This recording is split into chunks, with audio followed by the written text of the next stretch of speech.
नमस्कार, लोकतंत्र देख रहे हैं आप। मैं हूं आपके साथ रिशु त्यागी। राजस्थान का चुनावी शोर थम चुका है। राज्य के करीब 5 करोड़ 29 लाख मतदाता 1875 उम्मीदवारों के भाग्य का फैसला करेंगे। मुख्य मुकाबला सत्ताधारी कांग्रेस और बीजेपी के बीच है, लेकिन हनुमान बेनीवाल की पार्टी चंद्रशेखर आजाद के साथ गठबंधन कर लड़ाई को त्रिकोणीय बनाने में जुटी है। देखिए ये रिपोर्ट।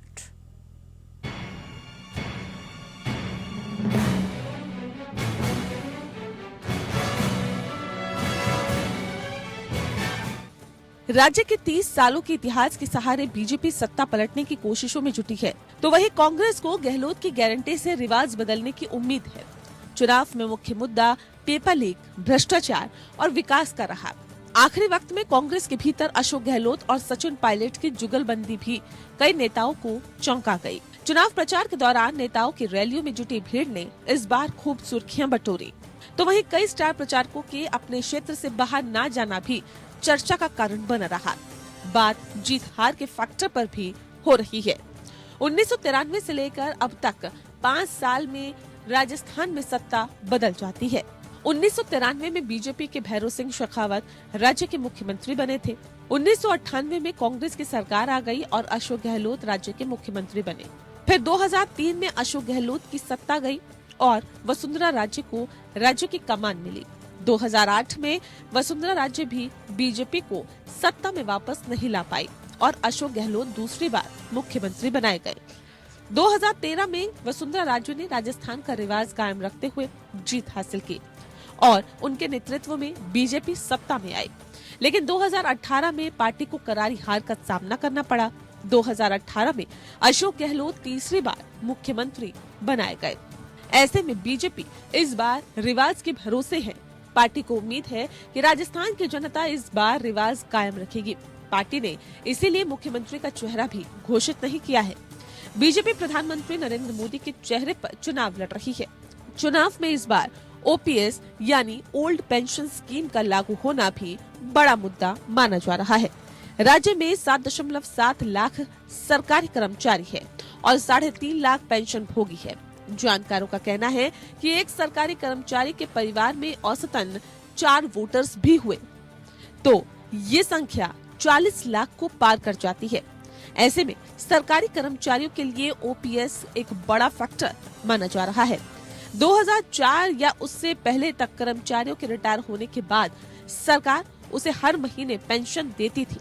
इसे ओल्ड पेंशन स्कीम कहा जाता है।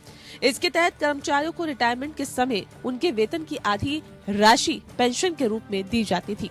ओल्ड पेंशन स्कीम में रिटायरमेंट के बाद कर्मचारी की मृत्यु होने के बाद उनके परिजनों को पेंशन की राशि दी जाती थी। 2014 में मोदी सरकार ने एक बिल पास कर इसे बदल दिया और एनपीएस यानी नेशनल पेंशन स्कीम लागू कर दिया। हालांकि कई राज्यों ने एनपीएस के बदले ओपीएस सिस्टम को फिर से लागू कर दिया। राजस्थान इसमें सबसे आगे है। ओपीएस कानून की वजह से बीजेपी बैकफुट पर आ गई है। इसको देखते हुए केंद्रीय गृह मंत्री अमित शाह ने चुनाव प्रचार के दौरान ओपीएस को लेकर बड़ी घोषणा की है।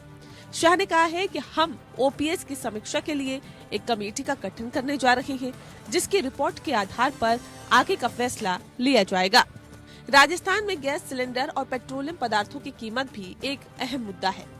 राजस्थान देश का पहला राज्य है जहां पर बीजेपी ने लोगों को 450 रुपए में एलपीजी सिलेंडर देने का वादा किया है। कांग्रेस पहले आम लोगों को 500 रुपए में गैस सिलेंडर दे रही थी, लेकिन पार्टी ने अब इसे 400 रुपए में देने का वादा किया है। पेट्रोलियम मंत्रालय के मुताबिक राजस्थान में 1.75 करोड़ लोग एलपीजी गैस के उपभोक्ता है। आबादी के लिहाज से देखा जाए तो ये कुल वोटर्स का 25% है। राजस्थान में पेट्रोल की कीमत भी एक बड़ा मुद्दा है। बीजेपी ने कमेटी बनाकर इसकी कीमत घटाने की घोषणा की है। हालांकि कांग्रेस मध्य प्रदेश और दूसरे बीजेपी शासित राज्यों का उदाहरण दे रही है, जहां कई शहरों में पेट्रोल की कीमत राजस्थान से ज्यादा है। कांग्रेस या बीजेपी किसकी सरकार बनेगी? इस सवाल का जवाब दोनों पार्टियों के बागी उम्मीदवारों पर भी निर्भर करता है। इस चुनाव में कई कद्दावर नेता बागी बनकर चुनाव लड़ रहे हैं। इनमें कांग्रेस और बीजेपी दोनों के नेता शामिल हैं।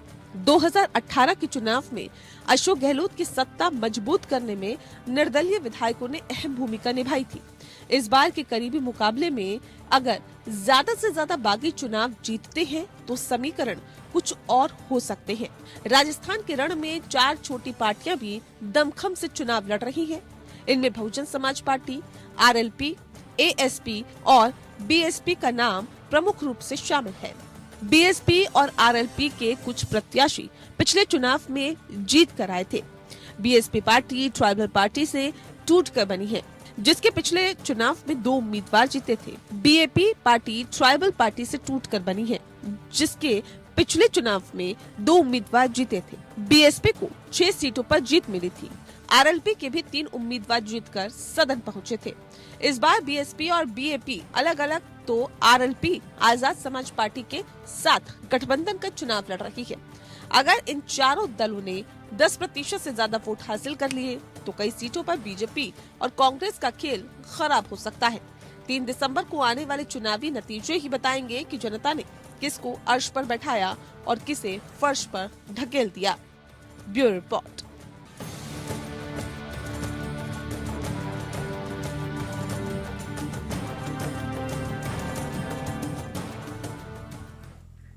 जी हां, तो राजस्थान की 199 सीट पर वोटिंग होगी।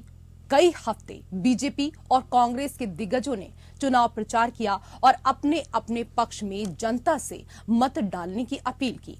अब जनता किसकी अपील को स्वीकार करती है और किसकी अपील को करती है खारिज, ये तो 3 दिसंबर के नतीजे ही तय कर पाएंगे। लेकिन इस बार के राजस्थान चुनावों में क्या कुछ विशेष देखने को मिल रहा है, इसको लेकर करेंगे चर्चा। पैनल में कई खास मेहमान हमारे साथ जुड़ चुके हैं। सबसे पहले उनका परिचय आपके साथ करा देते हैं। हमारे साथ बीजेपी के प्रवक्ता अनामिका सिंह जुड़ चुकी हैं, बहुत स्वागत अनामिका जी आपका। हमारे साथ कांग्रेस के प्रवक्ता रत्नाकर सिंह भी जुड़ चुके हैं, आपका भी बहुत स्वागत रत्नाकर जी। और हमारे साथ आज राजनीतिक विश्लेषक निरंजन पोद्दार जी हैं, आपका भी बहुत स्वागत। निरंजन जी, राजस्थान में पहली बार घर से मतदान कर सकेंगे वोटर्स। चुनाव आयोग ने इसकी खास तैयारी की है। 80 लाख बुजुर्ग मतदाताओं को वोट फ्रॉम होम की सुविधा दी गई है। इसके अलावा भी इस बार मतदाताओं के लिए विशेष इंतजाम किए गए हैं। कैसे देख रहे हैं आप इस बार के चुनावों को और पिछली बार की तुलना में इस बार कौन सी चीजें हैं जो मतदाताओं को प्रेरणा देती हुई नजर आ रही हैं कि उनके लिए उनके मत कितने महत्वपूर्ण हैं? देखिए श्रुति, आपको मैं बताना चाह रहा हूं कि जिस तरीके से चुनाव आयोग पिछले कुछ वर्षों से इस चीज को लेकर के बहुत गंभीर है कि जो मत प्रतिशत है वो ज्यादा से ज्यादा बढ़े और लोगों के अंदर उसके लिए जागरूक करने का प्रयास कर रहा है चुनाव आयोग। तथा इसके अंदर आपको ये भी देखना पड़ेगा जिस तरीके से जनता धीरे धीरे करके जागरूक हो रही है और विशेषकर जो युवा पीढ़ी जो आ रही है ये काफी पढ़ी लिखी, और आज की तारीख में आप ये मान के चलिए जिस तरीके से इंटरनेट और ग्लोबल वर्ल्ड हो रखा है उसको लेकर के हर एक व्यक्ति आज इतना जागरूक है, विशेषकर राजनीति को लेकर के, क्योंकि सबको पता है कि आज की तारीख के अंदर जो हम वोट दे करके जिसको हम चुनेंगे, जिसको हम अपना प्रतिनिधि बना करके भेजेंगे, उसी के द्वारा हमारे और हमारी आने वाली जनरेशन के लिए एक समझ लीजिए विकास या उसके एक किस्मत का निर्धारण होगा। तो इसलिए जो अब समाज जो जागरूक हो रहा है और इसके अंदर आप देखेंगे तो जिस तरीके से युवा बढ़ चढ़ करके हिस्सा ले रहे हैं तो एक ये बहुत सुखद बात है।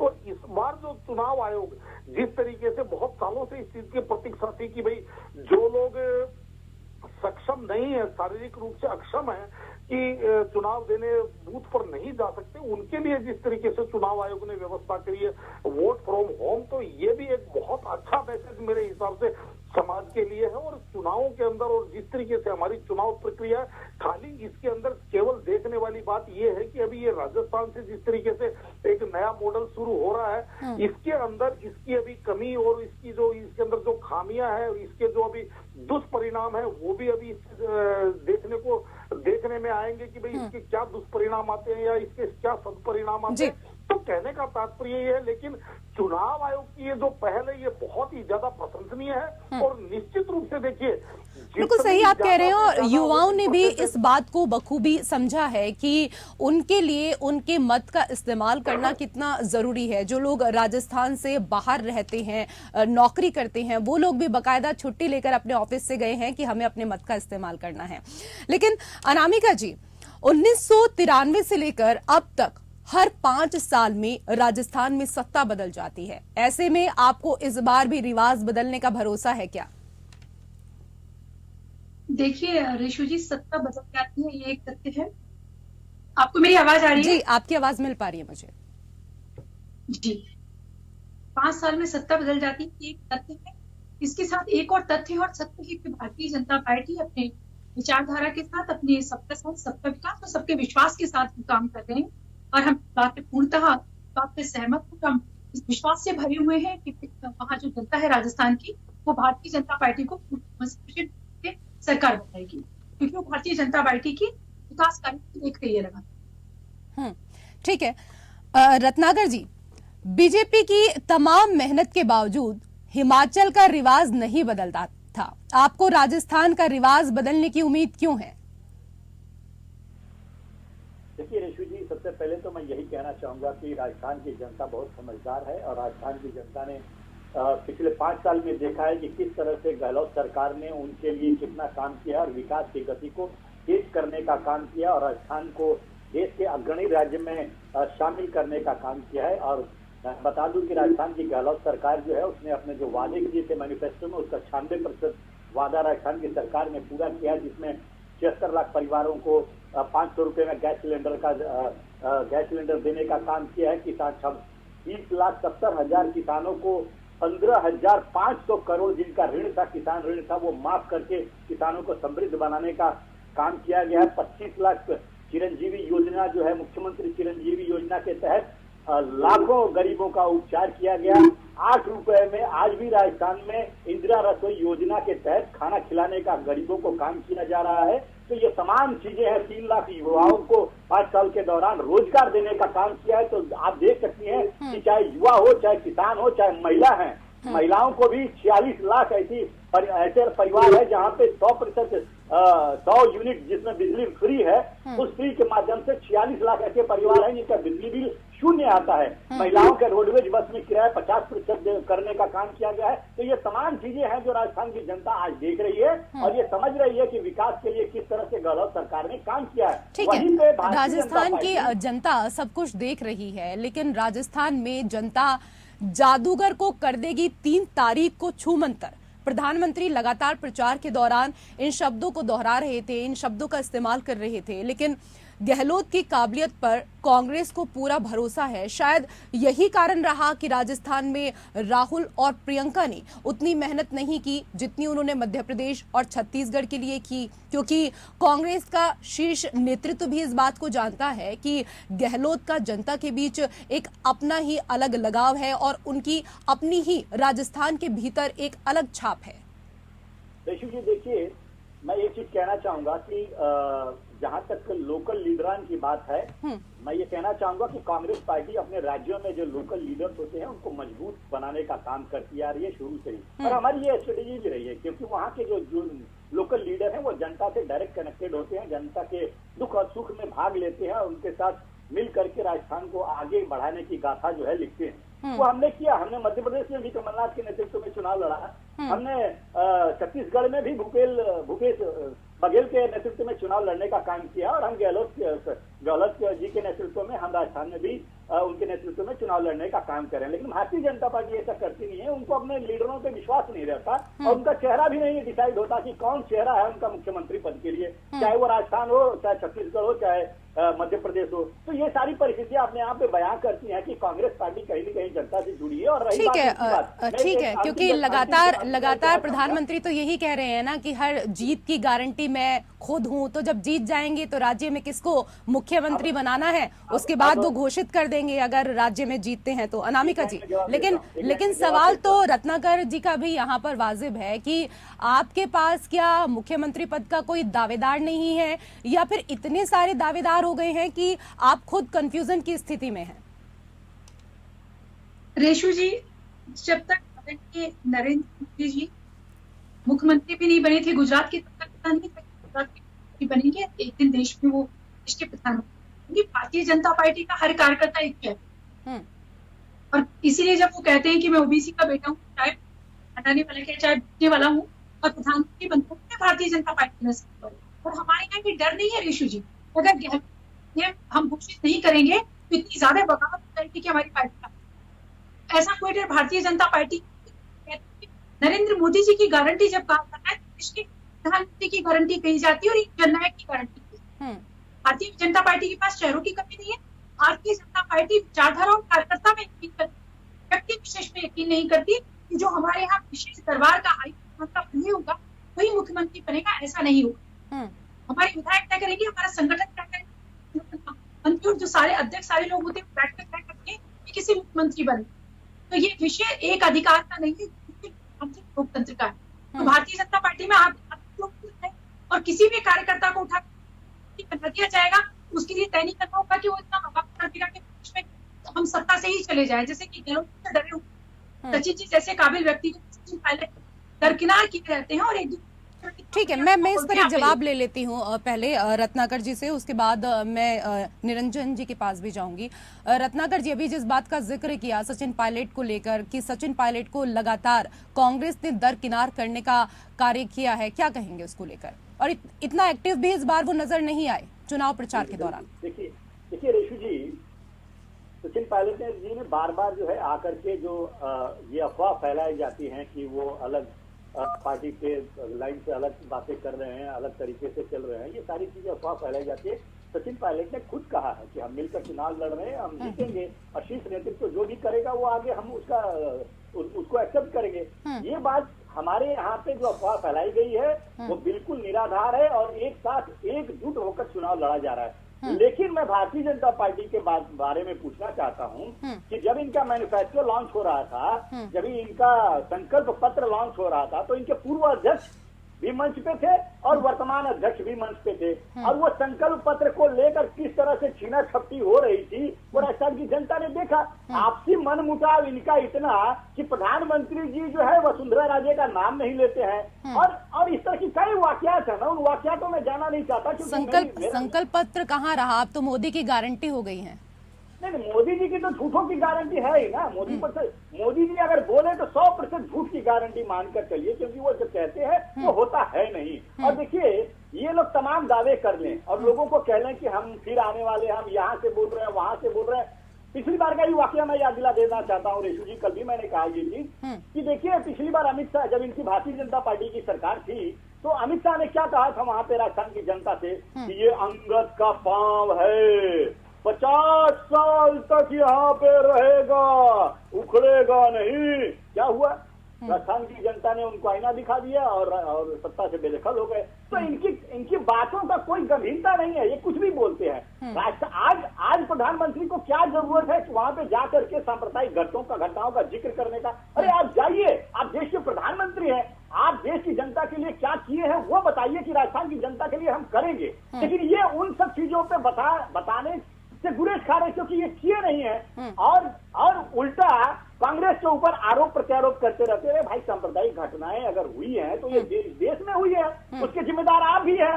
उस चीज को हवा देने के लिए, उसको फैलाने के लिए हमने तो जो चीजें हुई थी उसको त्वरित कार्रवाई की, 4 घंटे के अंदर उन कल्पित जो थे वो उनको गिरफ्तार किया, उनके लड़कों को सरकारी नौकरी देने का काम किया, 50 लाख उनके परिवार में देने का काम किया। आपने क्या किया? जांच हम कर रहे थे उनकी, और फिर एनआईए उसका आती है और पूरा फाइल लेके चली जाती है। ठीक है, आपने जो सवाल यहाँ पर उठाए हैं, मैं इसका जवाब तो लूंगी। अनामिका जी, जो रत्नाकर जी ने सवाल उठाए उनका तो जवाब दीजिए ही आप, लेकिन आपकी पार्टी ने मुख्यमंत्री का चेहरा घोषित नहीं किया है। प्रधानमंत्री नरेंद्र मोदी के चेहरे पर चुनाव लड़ा जा रहा है, लेकिन चर्चाएं उठ रही हैं कि अगर सरकार आती है तो इस बार दूसरी महारानी को मौका दिया जाएगा, वसुंधरा की जगह दिया कुमारी को गद्दी पर बिठाया जा सकता है। इस पर आपकी एक टिप्पणी लेना चाहूंगी। आपको याद हो 2-3 दिन पहले हम डिबेट में थे, तो मैंने सोनिया जी को राजमाता कह दिया, थोड़ी अजीब हुई थी। अच्छा, वो कह रहे हैं झूठ और क्या बोल रहे हैं देश के प्रधानमंत्री को, सही संवाद करने का उनका तरीका नहीं। पहले वो सोचे, आदरणीय नरेंद्र मोदी जी देश के पिता, और कौन सा झूठ उन्होंने बोला है? इसको या तो बहुत सभ्यता के साथ बात करें। एक दूसरा विषय उन्होंने सांप्रदायिक बात की, कितना हास्यास्पद है, कितना झूठा है, कितना असंवेदनशील। देश की बहुसंख्यक जनता फंसी रहे, सनातन हिंदू मरता रहे, चुप रहे 70 साल तक, तो बहुत अच्छे। उनके हक में कोई खड़ा हो गया, अनामिका जी, मैं आपके पास आऊंगी। आपकी आवाज ब्रेक होकर हमारे पास आ रही है, तब तक मैं जरा निरंजन जी से चर्चा कर लेती हूँ।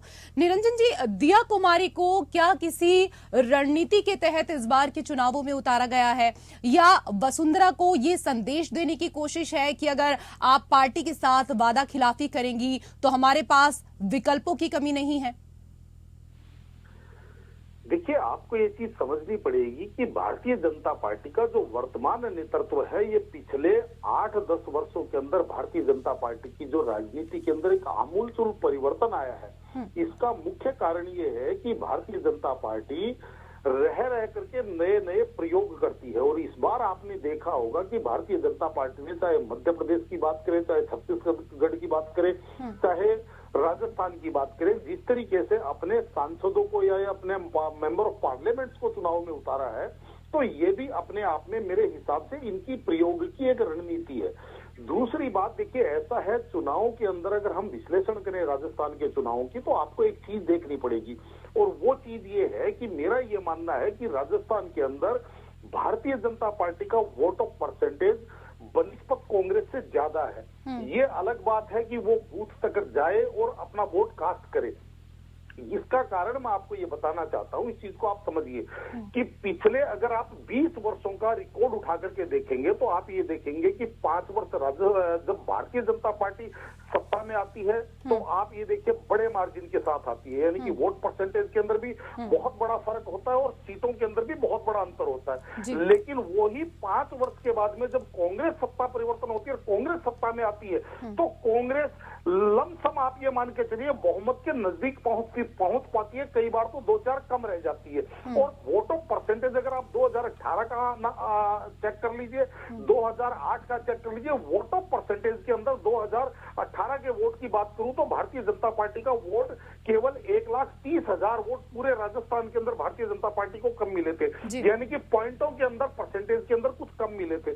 दूसरी तरफ आपको ये चीज भी देखनी पड़ेगी कि उसके साथ इस बार एंटी इनकम्बेंसी की हमें एक चीज नहीं नजर आ रही, क्योंकि इस बार जिस तरीके से अशोक गहलोत जी ने जो घोषणाएं की है, बेशक वो धरातल पे अभी नहीं पहुंची हो, लेकिन जनता को जिस तरीके से समझ लीजिए एक प्रलोभ, जिस तरीके से इन्होंने एक सेकंड थोड़ा जी, आवाज आ रही है मेरी? जी, आपकी आवाज मिल पा रही है जी। हाँ, तो जनता को जिस तरीके से इन्होंने वायदे किए हैं और नई नई योजनाएं और नई नई तमाम जितनी योजनाएं, एक तरह का आप ये मान के चलिए कि इन्होंने खजाना लुटाने वाला काम कर दिया। और इन्होंने जिस तरीके से कहा कि आप लोग मांगते मांगते थक जाओगे, मैं देता देता नहीं थकूंगा, तो इस चीज को लेकर के जिस तरीके से चुनाव बहुत टक्कर में, वरना मेरे हिसाब से अगर ये नहीं होता जिस तरीके से 2018 के बाद, बिल्कुल सही आप कह रहे हैं कि प्रचार के दौरान इन्हीं बातों को राहुल गांधी और प्रियंका गांधी ने भी उठाया था कि गहलोत हमेशा कहते हैं कि राजस्थान की जनता मांगते मांगते थक जाएगी, लेकिन मैं देते देते नहीं थकूंगा। राजस्थान के रण को लेकर हम चर्चा कर रहे हैं और पैनल में कई विशेष अतिथि हमारे साथ जुड़े हुए हैं। रत्नाकर जी, कौन कौन से ऐसे कार्य हैं, कौन कौन से ऐसे मुद्दे हैं जिनको लेकर आपको लगता है कि जनता फिर से आपको सत्ता में बने रहने का मौका देगी?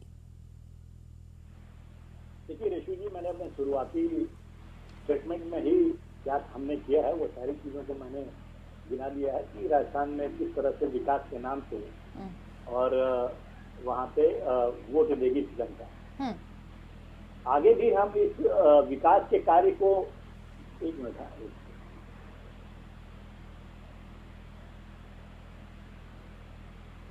मेरी आवाज आ रही है? जी, आपकी आवाज मिल पा रही है जी।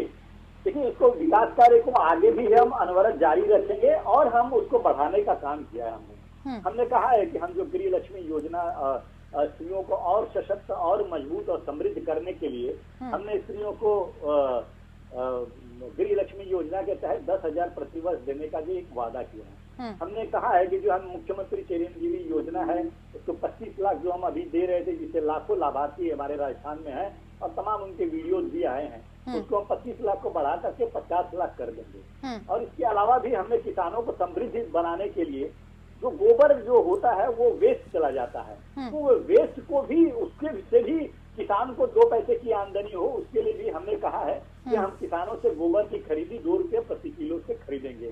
छात्रों को भी हमने कहा है कि आपको लैपटॉप की सुविधा दी जाएगी। आऊंगे अनामिका जी आपके पास इसके बाद जी। इस तरह की चीजें जो है हमने कहा है कि हम आने के बाद और हम अपने विकास के कार्य को और आगे लेके जाएंगे और गति प्रदान देंगे और राजस्थान को और देश का अव्वल जो है राज्य बनाने की कोशिश करेंगे, जो गलत सरकार ने पिछले 5 सालों में किया है। तो ये सारी परिस्थिति अपने आप में बयान ये दर्शाती है कि राजस्थान की जनता फिर से ये कह रही है, कहो दिल से कांग्रेस फिर से, इस बार फिर से कांग्रेस आने वाली है। चाहे लाख हमको कोसते रहे, चाहे लाख ध्रुवीकरण की राजनीति करते रहे, सांप्रदायिक घटनाओं की याद दिलाते रहे, चाहे लाख ही हमारे ऊपर इल्जाम लगाते रहे, लेकिन परिस्थितियां ऐसी है कि हम आने वाले समय में निश्चित रूप से गहलोत सरकार जो है फिर से एक बार कांग्रेस की वहां पे सरकार बनने जा रही है, पूर्ण बहुमत की सरकार बनने जा रही है। चलिए ये अच्छा है, आपको अपने ऊपर इतना कॉन्फिडेंस है, लेकिन ये तो जनता ही तय करेगी कि वो किसकी सरकार बनाती है। बहरहाल अनामिका जी आप कुछ कहना चाह रही थी। मतलब कि गहलोत जी की मांग नाजायज, खालिस्तान की मांग करना, गहलोत जी तय कर एक समुदाय त्योहारों के समय में हिंदुओं के त्योहारों के समय की जाएगी, की निर्मम हत्या कर दी जाएगी, रामनवमी के जुलूसों पर करा दी जाएगी, चुनाव करवाया जाएगा और नहीं कहा जाएगा। और भारतीय जनता पार्टी चुप रहे, हम याद नहीं दिला रहे। नागा जी भारत मुतनी जाग गया है, अब आप कश्मीर नहीं कर पाएंगे इस देश में। अगर एक भी करेंगे देश तक जाएगा और हर भारतीय हृदय तक जाएगा। एक विषय। दूसरा, कितना हास्यप्रद है, कश्मीर कर दिया, भारत में रह के 5 लाख बिल मिलाते रोते हुए अपने घर और महिलाएं छूटकर की महिलाएं और वहां चले गए। मध्य युग की बात नहीं है कि जहाँ गिरजा टिकू अनामिका जी आपकी ऑडियो में आज कुछ प्रॉब्लम है, फिलहाल आपकी आवाज थोड़ा ब्रेक हो के हमारे पास आ रही है, आप इसको थोड़ा देखिए। मैं एक बार जरा तब तक निरंजन जी से चर्चा कर लेती हूँ। निरंजन जी, राजस्थान की राजनीति में हनुमान बेनीवाल की अपनी ही एक अलग जगह है और लोग उन पर भरोसा भी करते हैं। किसानों का संपूर्ण कर्ज माफ, टोल मुक्त राजस्थान, 5 फ्री सिलेंडर समेत बेनीवाल ने भी इस बार कई बड़े वादे किए हैं। विधानसभा चुनाव को लेकर हनुमान की प्रतिज्ञा नामक पार्टी का प्रतिज्ञा पत्र भी उन्होंने जारी किया। उनकी स्थिति को किस तरीके से देखा जाए इस बार चुनावों में? ऐसा है, हनुमान बेनीवाल जी जो है वो एक छात्र राजनीति से आए हुए व्यक्ति हैं और जिस तरीके से उन्होंने अपने आप को राजस्थान की राजनीति में भी पिछले कुछ वर्षों के अंदर स्थापित किया है। बेशक पिछले चुनाव उन्होंने भारतीय जनता पार्टी के साथ मिलकर के सहयोग से लड़े थे, लेकिन आज जिस तरीके से वो युवाओं के, विशेषकर किसान समाज के अंदर जो युवा है या यूं कहें कि जाट समाज के अंदर जो यूथ है, उसके अंदर वो एक आइकन बन करके उभरे हैं और साथ में उनके जिस तरीके से चंद्रशेखर रावण उनके साथ जुड़े हैं और उनके साथ मिलकर के वो चुनाव लड़ रहे हैं, तो निश्चित रूप से आप ये मान के चलिए कि जो राजस्थान के अंदर मारवाड़ की जो लगभग 40 सीटें हैं उनके अंदर वो चुनावों के ऊपर बहुत बड़ा प्रभाव डालने में सक्षम है। ये अलग बात है कि वो अपनी सफलता कितनी ले पाते हैं, लेकिन निश्चित रूप से आपको मैं बता रहा हूं कि जहां भारतीय जनता पार्टी और कांग्रेस एक आमने सामने की सीधी सीधी लड़ाई होती थी, उसको उन्होंने लगभग 40 सीटों के ऊपर उन्होंने रोमांचक स्थिति बना के रख दी है। तो एक तो ये बात है और दूसरी बात इसके अंदर आपको मैं बता रहा हूँ, अभी जो मैं आपको थोड़ी देर पहले कह रहा था कि मैं भारतीय जनता पार्टी को राजस्थान के अंदर एज क्यों दे रहा हूँ, उसका मुख्य कारण ये है कि जिस तरीके से हनुमान बेनीवाल जी के आरएलपी और ये जो गठबंधन चुनाव लड़ रहा है, ये कहीं ना कहीं मेरे हिसाब से कांग्रेस का एक समझ लीजिए बहुत बड़ा मजबूत वोट बैंक हुआ करता था, जहां पे इस बार फर्क पड़ेगा।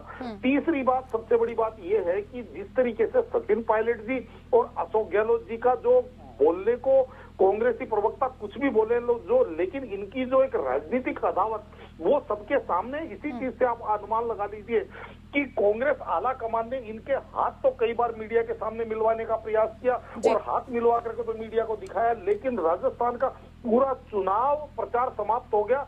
दोनों व्यक्तियों ने मिलकर के एक साथ मंच साझा अभी तक नहीं किया। हाँ, अजमेर के अंदर सचिन पायलट जी की बात थी कि वो अशोक गहलोत जी के साथ सामूहिक रोड शो करेंगे, लेकिन वहां पे भी सचिन जी पहुंचे नहीं। तो कहने का तात्पर्य ये है कि जिस तरीके से पिछले 2018 के चुनाव के अंदर आपने देखा होगा कि बैटन सचिन पायलट जी के पास थी, उनके पास नेतृत्व था और उन्होंने जिस तरीके से गांव-गांव ढाणी जाकर के जनता को कनेक्ट किया, और विशेषकर आपको ये भी समझना पड़ेगा कि 35 से 40 सीटें ऐसी हैं कि जो गुजर बहुल सीट है, जहां से पिछली बार 88% का रिजल्ट सचिन पायलट जी लेकर के आए थे। वहां पे कहीं ना कहीं उस समाज के अंदर जो लामबंद होकर के एक साथ वोटिंग करता है, उस समाज के अंदर इस बार मेरे हिसाब से संशय इसी चीज को लेकर के, तो ये भी कांग्रेस के मेरे हिसाब से विपक्ष में जा रहा है। तीसरी सबसे बड़ी बात जो है वो ये है कि इस बार राजस्थान के अंदर लगभग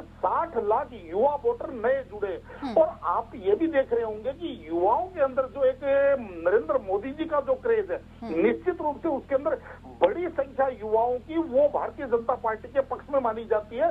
और तीसरी चौथी सबसे महत्वपूर्ण बात यह है कि भारतीय जनता पार्टी ने जिस तरीके से रणनीति, अगर आप कहेंगे तो मैं सीट आपको बता सकता हूं कि जिस तरीके से पिछले 20-22 जो सीटें थी शेखावाटी की, वहां पे कांग्रेस बहुत ज्यादा मजबूत थी और भारतीय जनता पार्टी के पास मात्र 3 या 4 सीटें थी इन 22 सीटों के अंदर से।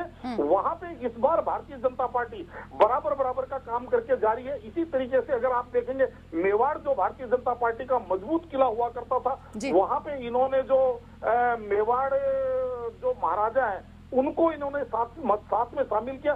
तो कहने का तात्पर्य ये है कि इधर तिजारा से ये महंत जी को चुनाव लड़ा रहे हैं, बालकनाथ जी को, तो ये सारी की सारी जो रणनीति है ये देख करके ऐसा लग रहा है कि, और सबसे बड़ी बात क्या है ना, आपको ये भी देखनी पड़ेगी कि सांगठनिक रूप से वर्क फोर्स अगर आप देखेंगे तो जिस तरीके से अशोक गहलोत जी चुनाव लड़ रहे हैं, वहां पे ऐसा लग रहा है कि चुनाव अशोक गहलोत जी और उनकी टीम लड़ रही है, ना कि कांग्रेस, क्योंकि केंद्रीय नेतृत्व से वहां पे उनको कोई बहुत ज्यादा सपोर्ट नहीं मिला। जबकि भारतीय जनता पार्टी पिछले 3 महीने से आप देख रहे होंगे कि नरेंद्र मोदी जी की रह करके रैलियां आयोजित कर रहे हैं, गृह मंत्री जी भी जा रहे हैं, अन्य प्रदेशों के मुख्यमंत्री भी वहां पे चुनाव प्रचार के अंदर ताल ठोक रहे। तो मेरे हिसाब से राजस्थान का चुनाव इस बार भारतीय जनता पार्टी को पूरा है। लेकिन हाँ, ये निश्चित है कि अशोक गहलोत जी ने अपनी घोषणाओं से इसको एक टक्कर काटेगा। ठीक है, मैं जरा इस पर जवाब ले लेती हूँ। रत्नाकर जी, जिस बात को अभी निरंजन जी कह रहे थे कि केंद्रीय नेतृत्व ने उतना साथ नहीं दिया गहलोत का जितना साथ देना चाहिए था, और रही बात सचिन पायलट और अशोक गहलोत के रिश्तों को लेकर, तो मंच पर वो हाथ मिलाते हैं, मंच पर वो गले मिलते हुए नजर आते हैं, लेकिन मन मिलते हुए अभी तक नजर नहीं आते। ये विश्लेषक लोग हैं और ये विश्लेषण अपने तरीके से करते हैं, फैक्ट जो है अपने तरीके से बताने की कोशिश करते हैं। जी, युवाओं की बात कह रहे थे, कहते प्रधानमंत्री नरेंद्र मोदी जी का बहुत क्रेज है युवाओं में। अब प्रेषु जी ट्विटर पे ज्यादातर युवा जुड़े हैं, सोशल मीडिया पे ज्यादातर युवा जुड़े। जब भारत मैच हार गया था फाइनल से, तो युवाओं ने ही ट्रेंड किया था ना, टॉप ट्रेंडिंग में आया था पनौती। युवाओं का क्रेज किस तरह से नरेंद्र मोदी के प्रति है, ये जरा डिफाइन कर देंगे। ये फिर से जब आएंगे इनका, ये बता दीजिएगा कि किस तरह से युवाओं के प्रति क्रेज है नरेंद्र मोदी। अरे वो कभी सोना वो पीतल के ऊपर पानी चढ़ाया जाता है ना, वो वही थे, और आज उनका वो पानी जो है निकल गया है और लोगों को समझ में आ गया कि ये पीतल ही है। पी फॉर पीतल और पी फॉर ... मैं आपके चैनल पर नहीं कहूंगा क्योंकि आप ऑब्जेक्शन ले लेंगे। नहीं, आप इस तरह की भाषा का इस्तेमाल करेंगे तो जाहिर सी बात है मेरा काम है टोकना, मैं टोकूंगी तो जरूर आपको। जी बिल्कुल। देखिए, दूसरी चीज ये कह रहे थे, देखिए ये विश्लेषक महोदय, मैं बोला कि अपने तरीके से ये विश्लेषण करते हैं। शायद ये वही विश्लेषक लोग हैं तो हिमाचल का जब चुनाव हो रहा था तो हमारे ऊपर तमाम आरोप लगा रहे थे, वहाँ पे कोई शीर्ष नेतृत्व नहीं दिख रहा है, कहीं प्रचार नहीं दिख रहा है, कोई संगठन नहीं दिख रहा है, कहीं कुछ हो नहीं रहा है, ये हार रहे हैं लोग। हिमाचल में हमने अपना स्ट्रेटेजी हम इनसे क्यों डिस्क्लोज करें भाई? हम किस तरह से वहाँ पे चुनाव लड़ रहे हैं और क्या जनता के पास हम किस तरह से जा रहे हैं, हम इनको क्यों बताएं? ये तो अपने हिसाब से उसको डिस्क्लोज करेंगे। जब रिजल्ट आएगा तो विश्लेषक महोदय आप देख लीजिएगा। बिल्कुल ठीक है। निरंजन जी, ये रत्नाकर जी की एक बात से तो मैं सहमत हूँ सर, एक सेकंड, क्योंकि हिमाचल की अगर बात करें, क्योंकि राजस्थान में आप कह रहे हैं कि गहलोत को इतना सपोर्ट नहीं किया केंद्रीय नेतृत्व ने, ठीक है, क्योंकि गहलोत की अपनी एक अलग पहचान है, अपना एक अलग मुकाम है राजस्थान के भीतर। लेकिन हिमाचल में देखिए, अगर जीत मिली कांग्रेस को तो प्रियंका गांधी और सचिन पायलट का उसमें बहुत बड़ा योगदान रहा है, क्योंकि कितनी रैलियां उन्होंने की, कितनी जनसभाएं की। तो इस बात को तो हम ये नहीं कह सकते कि केंद्रीय जो नेतृत्व है वो सपोर्ट नहीं करता है। कांग्रेस के शीर्ष नेता उन जगह पर जाते हैं जहां पर लगता है कि यहां हम कमजोर पड़ रहे हैं और वहां पर ज्यादा फोकस करता है।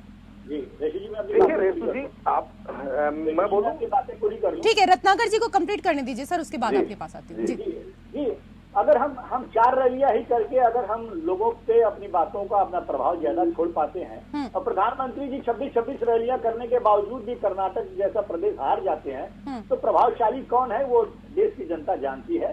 सिर्फ आप सोशल मीडिया में उसको आप मोदी महान है, मोदी महान नेता है, भगवान है कहते रहिए, कोई फर्क नहीं पड़ता।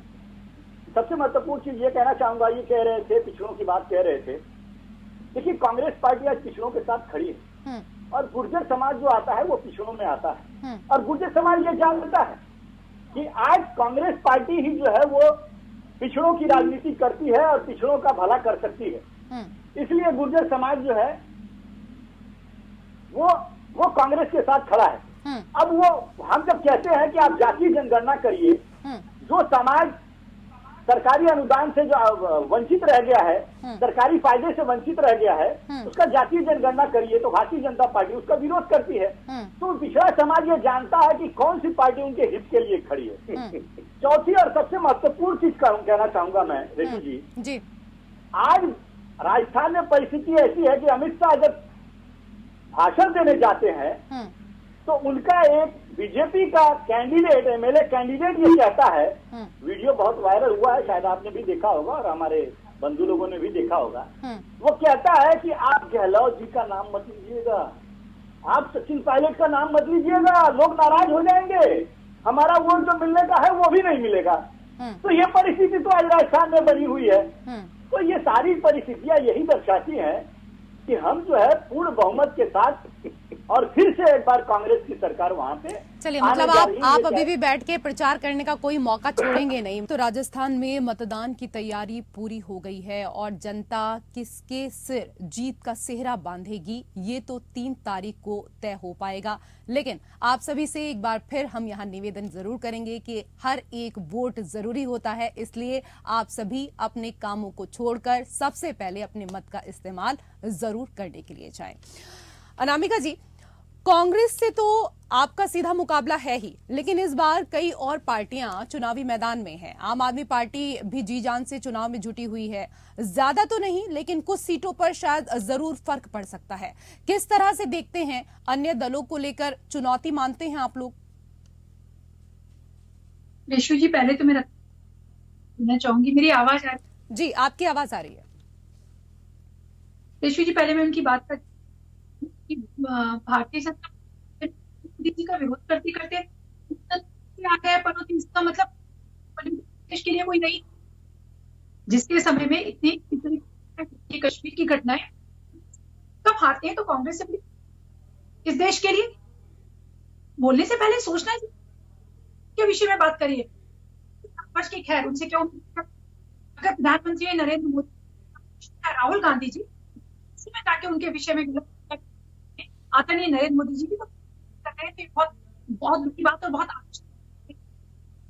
एक आप चुनाव मैच हारने से प्रधान पनौती कहते हैं।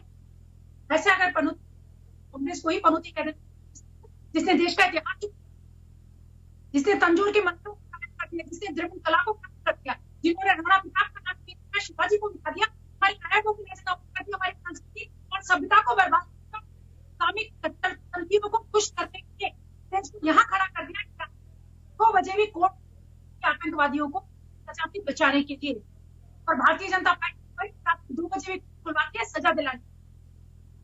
अगर आप ठीक है अनामिका जी, वैसे तो आपकी आवाज थोड़ा ब्रेक होकर आ रही है, लेकिन जितना हम यहाँ पर समझ पा रहे हैं, क्योंकि पनौती शब्द पर आप बेहद नाराज हो रही हैं कि प्रधानमंत्री के लिए इस तरह के शब्दों का इस्तेमाल नहीं करना चाहिए, और बिल्कुल हम भी यही कहते हैं कि प्रधानमंत्री के लिए इस तरह के शब्दों का बिल्कुल भी इस्तेमाल नहीं होना चाहिए। लेकिन उन लोगों की भी तो बात करिए ना जो गांधी परिवार को राहु केतु कहकर पुकारते हैं, जरा उनकी भी बात करिए। जो राहुल गांधी को मूर्खों का सरदार कहकर पुकारते हैं, क्या फिर बीजेपी के दिग्गजों को इस तरह की भाषा जो वो इस्तेमाल करते हैं वो शोभा देती है?